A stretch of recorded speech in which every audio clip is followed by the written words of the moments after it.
Well, this morning we are tracking more heavy rain building in, so I wouldn't be surprised, especially looking in Rock County along the Rock River, if we start getting some reports of localized ponding in spots, possibly even some localized flooding. I've been keeping an eye on that National Weather Service chat. No reports yet, but it is still early, so something that we're going to continue to monitor. A little closer look at Dane County here, because this is the line outside of Belleville, south of Mount Horeb, so south of 18, where we're seeing the heaviest rain right now.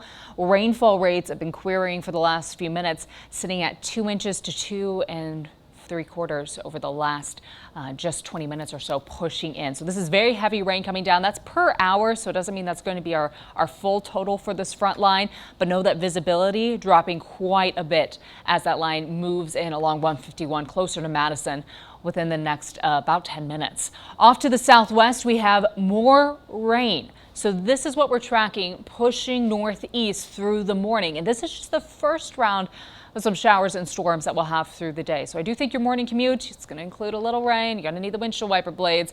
Later today, we're tracking that cold front. Might bring along some isolated stronger storms. The main threat for severe weather extending closer to Green Bay. It's not a really strong threat today, just sitting at a marginal risk, but we do have the chance to see some isolated storms picking up later on.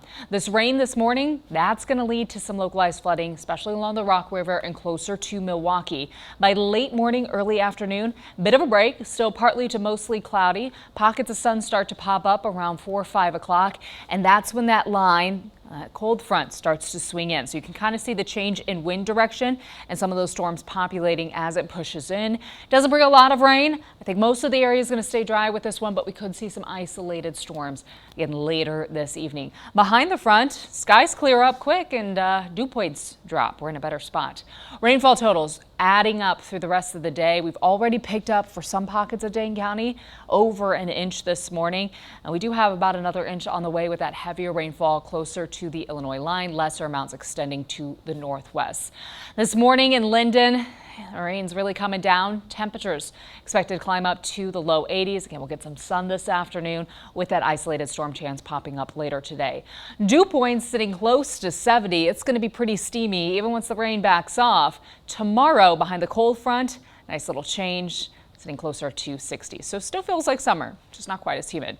Skies slowly clear overnight. Tomorrow highs will be close to 80. It's not a big drop in our temperatures behind the cold front, but we do have that drier trend settling in for Wednesday and Thursday. Temperatures start to warm back up again by the end of the week. Highs climbing through the 80s, and overnight lows will also climb back up. We have a nice drop tonight and Wednesday night, but we'll see our overnight lows trending back to the upper 60s heading into the weekend.